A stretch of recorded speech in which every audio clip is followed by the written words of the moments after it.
Salut à tous, salut à toutes. Alors aujourd'hui, des sentiments un petit peu mêlés parce que je vais m'occuper de la 407 dans le sens où je vais la faire monter sur le Merco en vue de un des jours prochains l'envoyer à son dernier voyage. Donc je suis content d'un côté parce que voilà, ça va faire de la place et ça va faire de l'air et je vais tourner la page. Puis d'un autre côté, la fin de la 407, c'est quand même une page qui se tourne et c'est un peu chiant parce que c'était quand même une voiture amusante à conduire par moment. Bon allez, on y va. Alors j'ai préparé des supports à roulettes à l'arrière et à l'avant, puisqu'évidemment j'ai plus d'essieux, j'ai plus de roue, j'ai plus rien. Donc normalement ça devrait aller avec ça. Alors c'est ce que j'avais utilisé, hein, pour ceux qui savent, avec la traction, pour ramener la traction chez moi. Elle avait plus de train avant, et donc on avait fabriqué ça avec Thierry, un truc à roulettes comme ça. Et là j'ai simplement adapté en rajoutant une barre en métal, mais à part ça c'est le même mécanisme que pour la traction, sauf que la traction avait encore un train arrière. Là la 407 n'en a pas, mais bon, ça ne devrait pas poser trop de problèmes je pense. Alors j'ai mis des planches un petit peu ici pour faciliter le mouvement. Donc je vais amener mon camion comme ça en marche arrière. Puis bon, après je vais tirer au treuil, on va voir ce que ça donne.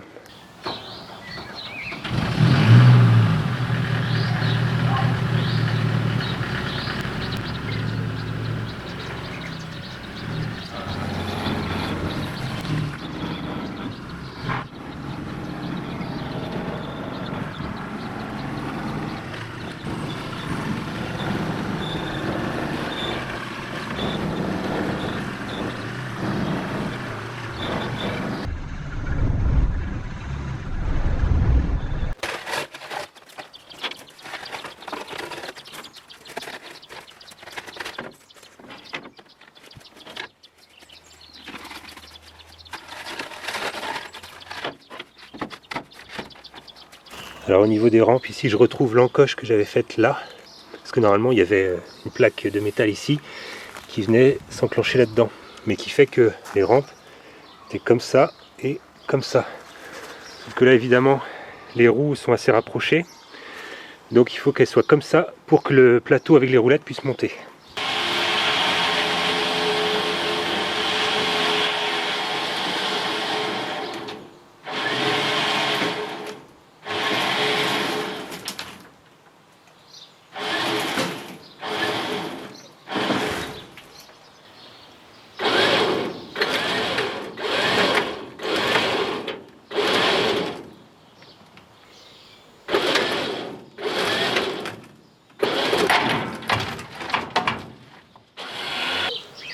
Bon alors là, ça avait raté la première fois, je vais refaire une deuxième tentative. J'ai sanglé les deux rampes parce qu'elles avaient tendance à s'éloigner. Et du coup, il y avait la roue de gauche là qui dérapait et qui tombait. Donc là, le camion est bien dans l'axe de la voiture. Donc ça devrait bien se passer. Vas-y, par petits coups.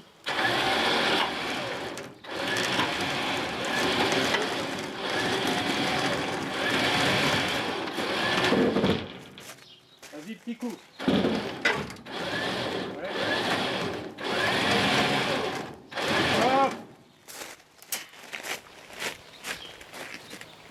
Ok, continue.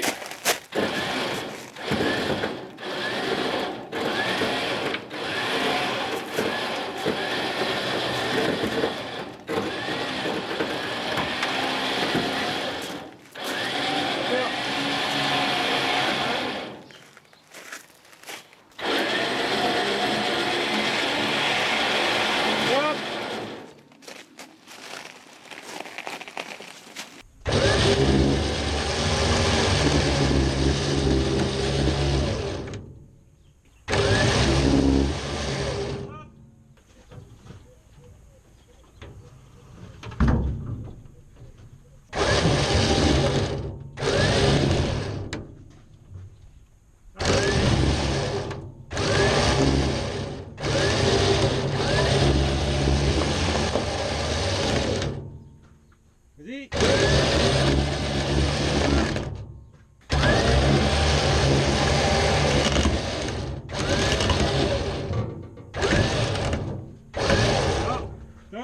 Bon, c'était pas sans mal, mais voilà, la caisse est sur le Merco. Alors là, j'ai sécurisé avec des sangles, hein, parce qu'autrement, évidemment, c'est juste le treuil qui tire la voiture. Donc j'ai mis des sangles pour sécuriser tout ça. Donc maintenant, ce que je vais faire, je vais lever la voiture, la foutre sur parpaing, et récupérer mon support. Parce qu'en fait, autrement, quand je vais me retrouver à la ferraille, il y en a qui vont vouloir emmener ça. Puis bah, mon support va partir avec, moi je veux le garder évidemment. Bonjour à tous, bonjour à toutes. Alors aujourd'hui, c'est pas un jour très joyeux ni très glorieux pour moi, puisque ça y est, j'envoie la carcasse de la 407 à la ferraille. Allez, c'est parti. Comme vous pouvez le constater, j'ai quand même sauvé énormément de pièces. Même les petites baguettes alu Peugeot là. Alors les pneus qui sont dedans ne correspondent pas à la 407. Après il y a des déchets métalliques que j'ai rajoutés, hein. Mais bon. Mais voilà quoi. Ah tiens d'ailleurs, le caoutchouc de coffre. J'ai failli l'oublier. Voilà, je sauve même les caoutchoucs. Non franchement, là il reste plus rien. D'ailleurs, là on peut dire qu'elle est déjà dépolluée. Donc j'économise du boulot au ferrailleur.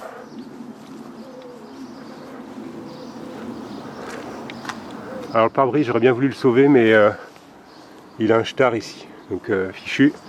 Et le toit panoramique, il y en a qui me l'ont demandé, mais enfin, ils étaient très loin, ils ne savaient pas comment le démonter, moi non plus. Bon, à un moment donné, moi j'arrête les frais, quoi. Alors c'est sûr que c'est dommage, hein, une 407 V6 essence qui finit comme ça, mais bon, pour ceux qui n'ont pas suivi l'histoire, j'ai eu quand même beaucoup de pannes sur cette voiture. J'ai des capteurs ABS qui sont tombés en panne en pagaille.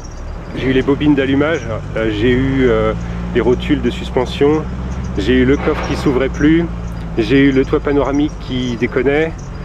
Enfin, et à chaque fois on m'a dit ah oui c'est un problème connu. Ah ouais, c'est un problème connu, mais bon. Après un relais de pompe à essence, alors qui m'a coûté quand même 300 €. Enfin, tout un tas de problèmes, alors qui n'étaient pas forcément graves chacun, mais bon, ça faisait beaucoup de pannes en peu de temps. Et puis la boîte auto a lâché, sachant que l'agent Peugeot qui était près de chez moi me disait mais non, il n'y a pas besoin de vidanger, pas besoin de vidanger. La boîte auto a lâché, et même après ça, il me disait que j'aurais pas mieux fait de la vidanger. Bon, au moins il était cohérent dans ses dires. Par contre, pour moi, il était à côté de la plaque. Enfin bref, donc voilà, c'est du gâchis, je suis d'accord avec vous. Mais bah voilà, économiquement, j'ai pas vraiment eu le choix. J'allais pas mettre 2500 € pour réparer une boîte.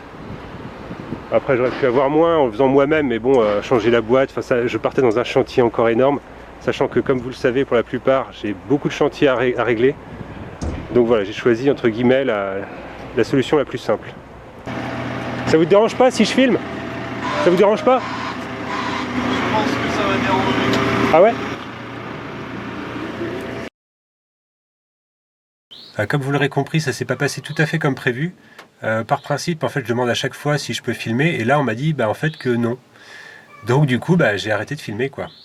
Voilà, je vais vous montrer juste les quelques images que j'ai pu recueillir, quand même, des derniers moments de la 407. Comme vous avez pu le constater, il n'y avait rien non plus d'exceptionnel, il n'y a pas eu le toit panoramique qui explose, voilà, bon, bref, rien de spectaculaire. Donc, la fin de la 407, voilà, on va passer à autre chose maintenant, on tourne la page, et puis c'est bon. Allez, je vous dis salut et à bientôt.